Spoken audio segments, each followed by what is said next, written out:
Tinanggap ni Philippine National Police Chief General Nicolas Torre ang hamong suntukan ni Davao City Mayor Baste Duterte. Giit ni Torre, pwede umanong gawing boxing for a cause dahil ang malilikom daw na pera pwede umanong gamitin para matulungan ang mga naging biktima ng bagyong Krising at Habagat. Handa raw sumabak si Torre sa 12-round bout kahit pa sa Araneta Coliseum, kahit pa raw ngayong linggo. Matatanda ang muling binanata ni Baste Duterte sa kanyang podcast si Torre at dito na nga niya hinamon ng suntukan ang nasabing general. Kasi matapang ka lang naman, we have the position pero kung suntukan tayo, arat ko makaya, bita. Ganun lang. But you're a coward. You are nothing without your position. Sa totoo lang. Matatandaan rin kasing si Torre ang nanguna sa paghahain ng arrest warrant laban sa ama niyang si dating Pangulong Rodrigo Duterte noong Marso. Kaya ganito na lamang umano kalaki ang galit ng pamilyang Duterte sa nasabing general. Dahil kung tutuusin, ginawa lang naman daw umano ni Torre ang tama at ang kanyang trabaho. Ikaw, ano ang magiging opinion mo o prediksyon sa nalalapit na bakbakan ni na Mayor Baste Duterte at PNP Chief General Nicolas Torre III na pareho pa namang may malalaking responsibilidad sa gobyerno at sa taong bayan? Ngunit bago yan, huwag kalimutang mag-like, share, subscribe, and click the notification bell for more updates and more upcoming videos. Maraming salamat! Marami sa atin ang humihingi ng reaksyon. Ano daw reaksyon natin dito? Tinanggap na kasi ni PNP Chief General Nicolas Torre III ang hamon ni Baste Duterte, Mayor ng Davao City. Tinanggap na yung hamon ni Baste na suntukan daw sila. Yan yung mainit na balita ngayon. O kaya nagla-live ako kanina, may mga nagko-comments, Torny, tinanggap na ni General Torre ang hamon ni Baste. Saan ba nagsimula ito? Actually, ano yan eh? Tagal na yung dalawa na yan. Matagal na yung dalawa na yan. Maalala nyo, noon pang nakaraang taon, o nakaraang taon ba yon?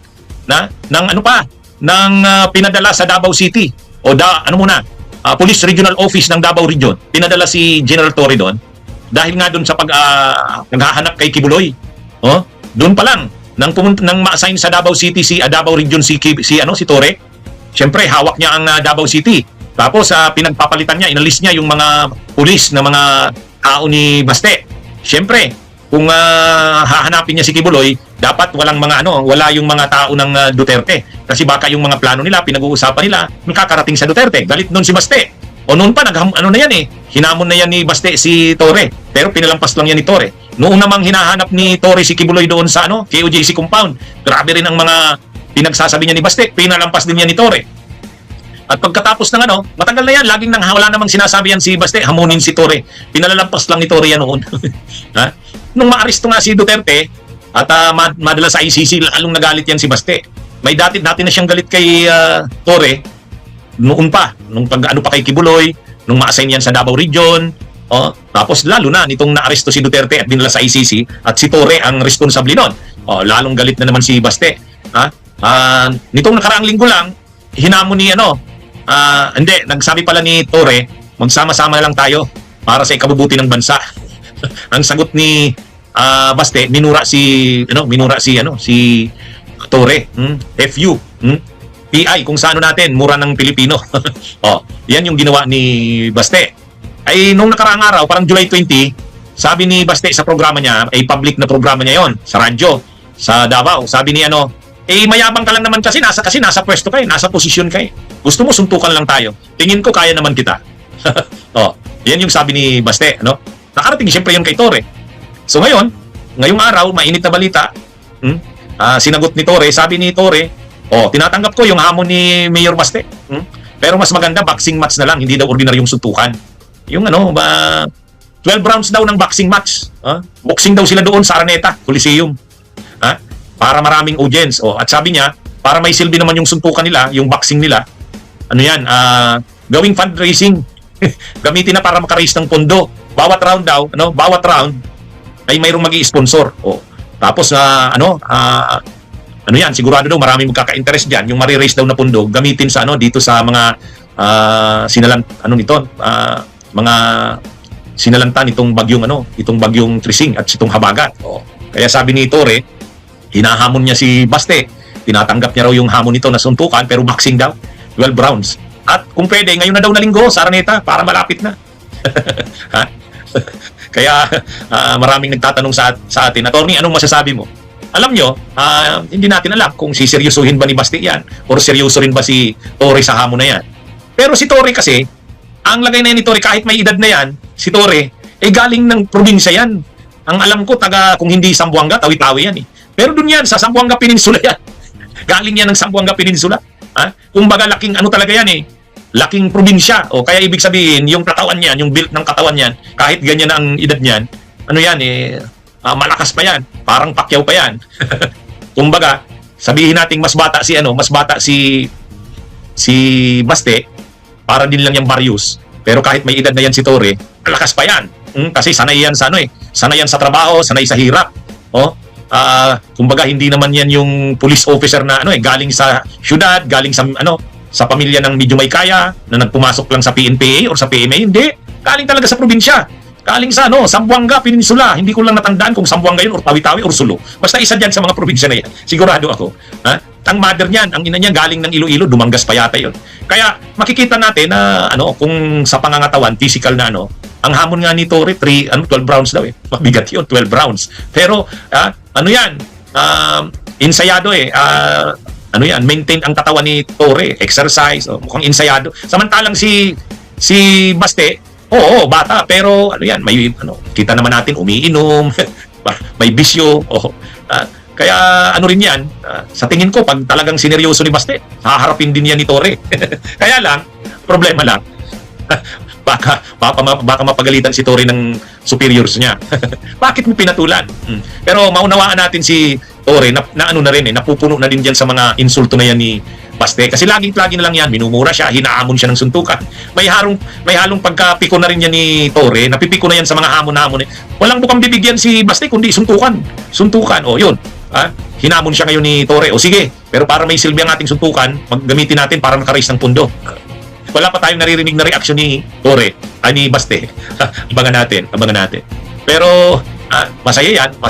Abangan natin ang mga susunod na kabanata. Sa mga ka-clear, okay, nakita natin to, medyo bago pa to.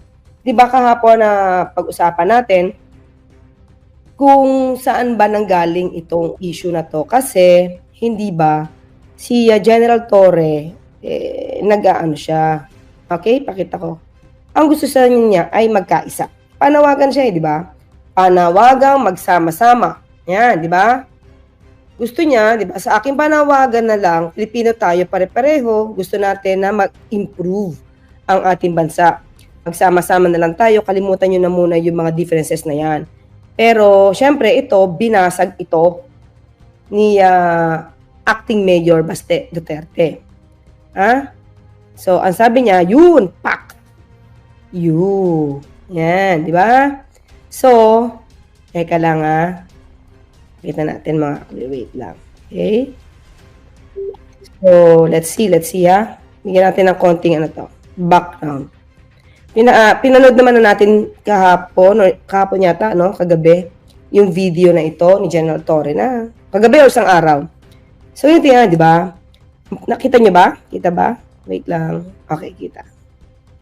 So, panawagan ng pagkakaisa ni General Torre, binara ng mura pero pananatili ng respeto tugon ng PNP chief. Okay?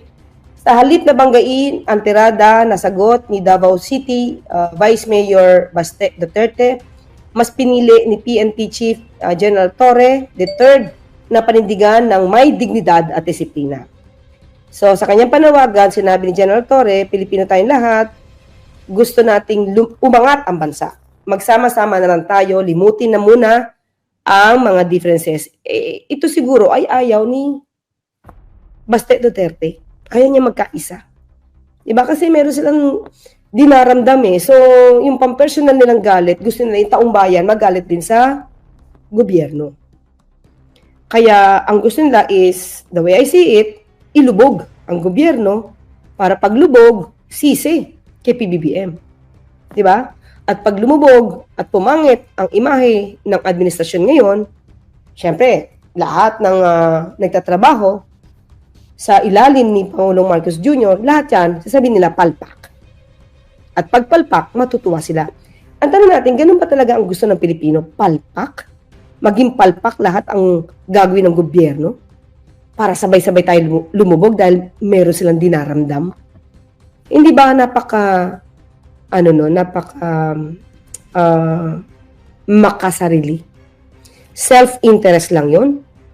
Diba? Ano sabi niya? Isang malinaw na mensahe ang pagkakaisa at pagtutulungan para sa ikabubuti ng sambayanan. Ngunit sa halip na suportahan o respetuhin ang layunin, isang mura ang naging tugon umano ni Baste, isang tetang hindi angkop sa isang halal na lingkod bayan. Saan ba to magmamana? Nadinig nga natin sa ibang mga netizens mula bunso hanggang sa tatay, alam mura. Namana na rin ang bunso. Diba? Hindi nagpatalo si General Torre sa emosyon. Sa kanya mahinaong sagot sa kanyang social media Facebook account, sinabi niya, unawain na lang natin si Baste kasi alam naman natin na limitado talaga ang vocabulary ng batang ito. So, hindi siya pinatulan, mga kaklir. Pero, ayan, di ba? Sabi nga, ang panawagan ni PNP Chief Nicolas Torre III ay hindi tungkol sa politika, kundi para sa bayan. Kasi sinabi ni Baste, na mayroong plano or may ambisyon itong si General Torre sa 2028, sabi nga niya 2027. Pero sa 2028, malamang gusto niya siguro sabihin na mga kandidato ka sa susunod na mga sa eleksyon at meron kang ambisyon. Pero ano sabi ni General Torre? Hindi ito tungkol sa politika, kundi para sa bayan. So wala siyang binatikos, wala siyang siniraan, ang kanyang panalita ay malinaw. Magkaisa tayo mga Pilipino dahil iisang bansa lang ang meron tayo. Bakit nga ba parang sa mga Duterte at sa mga Duterte supporters, parang hirap silang gawing makipag-cooperate. Diba? Makipag-cooperate. Parang yun nila magkaisa. Dapat lahat watak-watak. Dapat sila lang ang pakinggan. Kahit mga fake news na sinasabi nila, dapat sila yung pakinggan. Diba? So, ito ulitin natin mga kaklira. Panoorin natin to. Ito po kasi siguro yung pinanggalingan, di ba? Naman, we have the position pero kung suntukan tayo, aram ko makaya bita. Yan o, naghamon ang suntukan. Kaya kita. Ulit.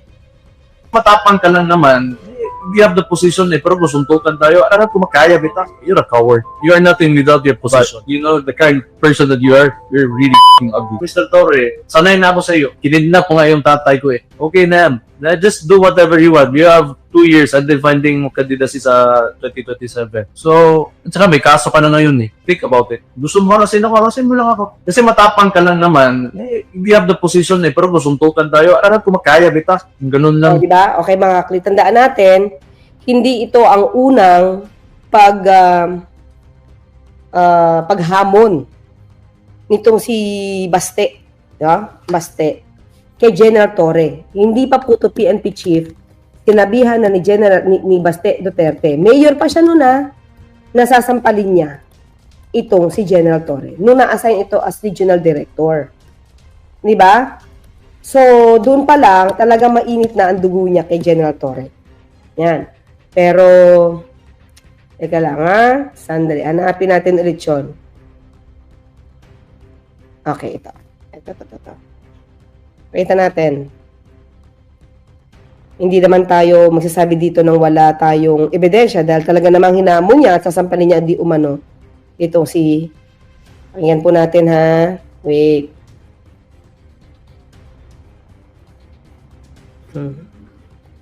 Ito. Oops. Bakit umaamda? May paon yung tawanan. Kita sa paon na ulit. Pag mo pala paon yun na ulit po. Ganito na lang ang galit ni Davao City Mayor Baste Duterte sa Regional Director ng Davao na si Brigadier General Nicolas Torre III. Sa isang vlog, hindi lang niya minura, binantaan pa niyang sasampalin ng general. Usa na sa mga ambisyon o kinabuhi general nga Nag-ugat ang galit. Puro mura talaga madidinig mo sa isang halal na opisyal. Well, kasi ganyan din yung tatay niya eh. Ganyan din si VP Sara. Diba? Ganyan na rin yung anak niyang bunso.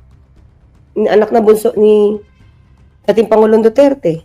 So, parang ang pagmumura sa kanila, it's just normal. Nino-normalize nila. Pero hindi ito magandang ehemplo, lalo sa mga bataan. Hindi naman kasi ganito ang Pilipino noon eh. Bakit ba parang naging fad, naging ayos ang pagmumura? Tapos isinasa publiko pa. Eh, parang hindi na po nahihiya sa ganitong klaseng ugali. Galit ni Mayor Baste kay Torre nang palitan nito ang 19 na station commander sa lungsod. Inalis din ni Torre ang dating police director ng Davao City Police. Paano hindi naman tatanggalin yun, mga kakli? Di ba sinabi nga ni General Torre, nakita niya, nagdodoktor ng dokumento. Pinapalabas na wala nangyayaring krimen. Kunyari may nawala, papalabasin lang na nawala or missing or can't be located. Pero yung pala, theft na yung kaso. So lumalabas, well, okay, let's face it. Maganda naman kasi sa isang lugar, tahimik, mga kakli. Gusto natin sa bawat lugar, di ba, kung pwede nga walang krimen nangyayari. Sino ba naman hindi matutuwa dun? Pero para palabasin mo na super safe o super linis at walang krimen, sa police records, kahit naman hindi na to ipalabas sa news, mga kaklir, kasi police beat naman to eh. Kumbaga, ayusin na lang ng police ito. Pero yung pakita mo na walang nangyayaring krimen, tapos maluloko mo yung ibang mga kababayan natin na walang krimen nangyayari, misinformation yun. And disinformation yun. Mali yun. Kaya ito, natanggal yung ibang mga police na naka-assign before sa Davao City, tinanggal. Kasi nga, lumihasa na nagdodoktor ng police blotter. 3 beses itong pinalitan hanggang sa maitalaga si Colonel Hansel Marantan nang wala raw konsultasyon sa alkalde. Una nang sinabi ni Torre na utos mismo ng Kamkrame ang pag-appoint kay Marantan. Bukod naman sa balasahan, binatikos din ni Mayor Baste ang 3-minute response time strategy na gustong ipatupad ni Torres sa Davao. Ibig sabihin, sa loob lang ng 3 minuto, Ano pa pala yun? Maliban sa ngayon, noong pa pala to. Pero binanata na pala ni Acting Mayor Baste ngayon. Di ba? And anyway, sabi nga natin, di ba mas maganda kung positibo tayo sa gagawin ng bawat public servant natin, i-push natin para matupad. Huwag natin ibagsak. ay dapat makaresponde na agad ang mga pulis. Hindi raw yan makatotohanan. About sa diri O nga diba? Kung hindi makatotohanan, sige, kung hindi makatotohanan ito, ano ang iyong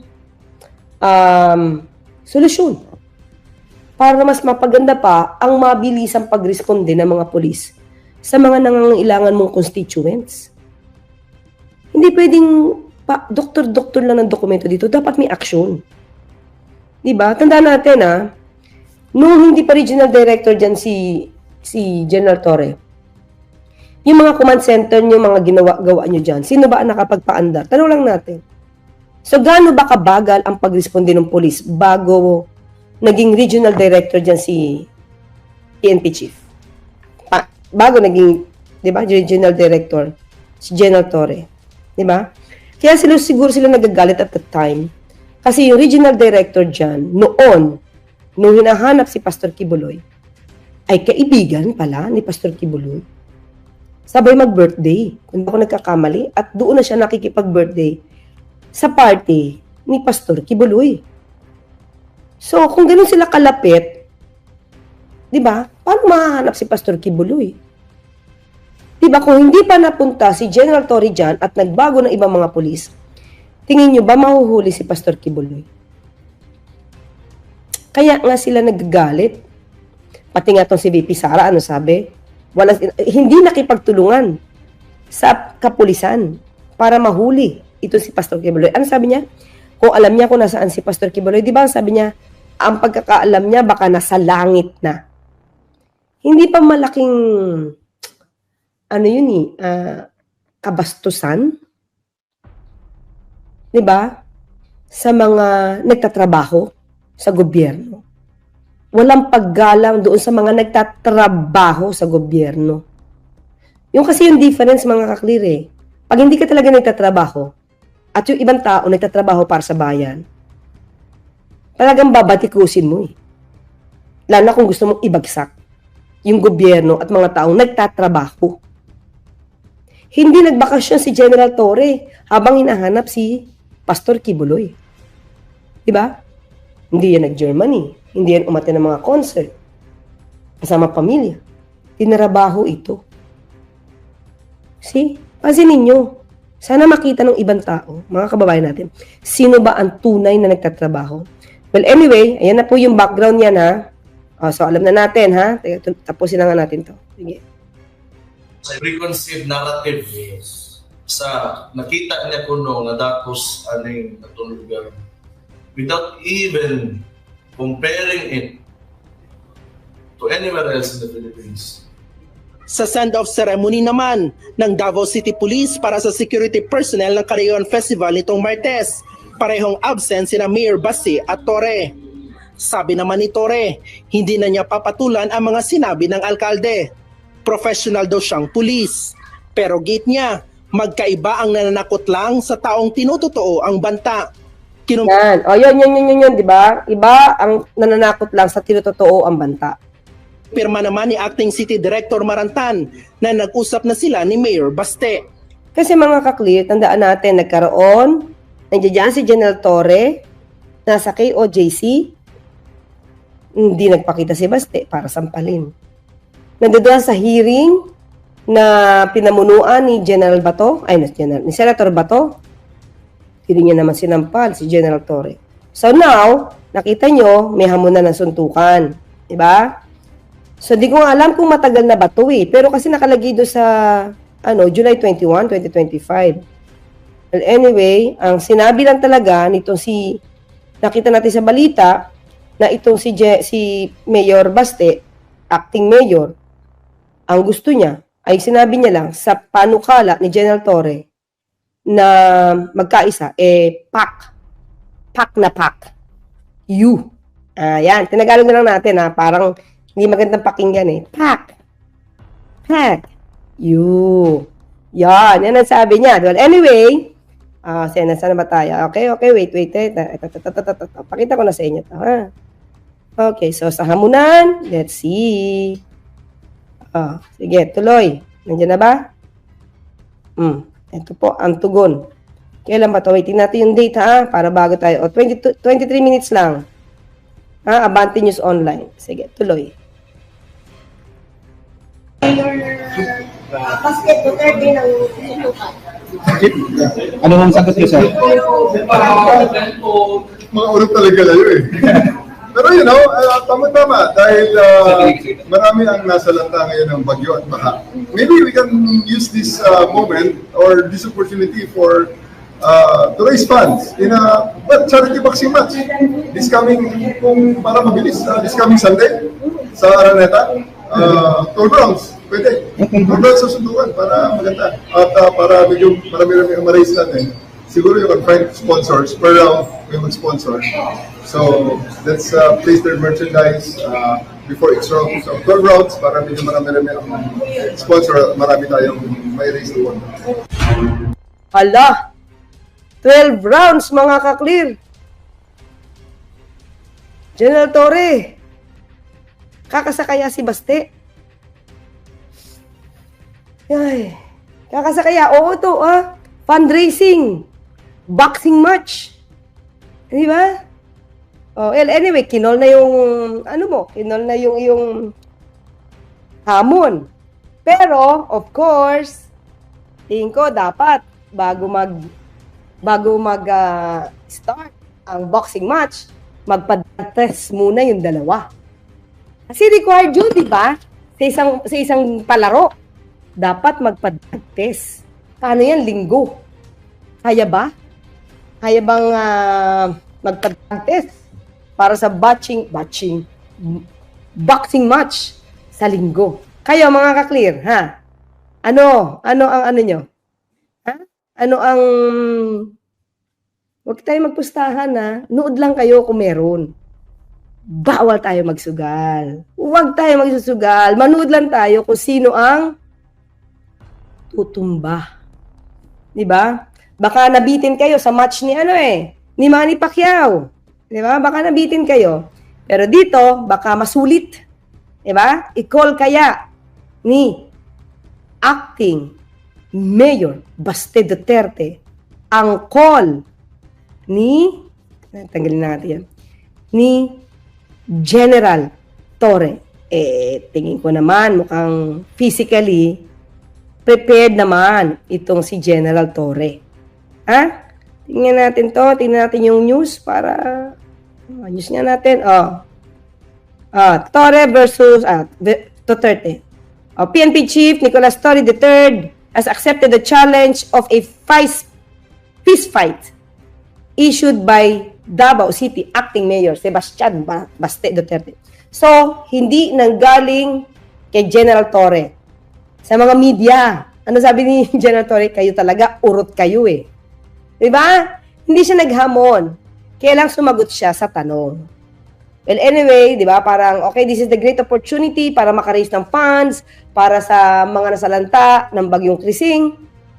Sige. Ayan, no? Torre said he is willing to face Duterte. Huwag naman suntukan lang na walang kikitain para sa bayan, di ba?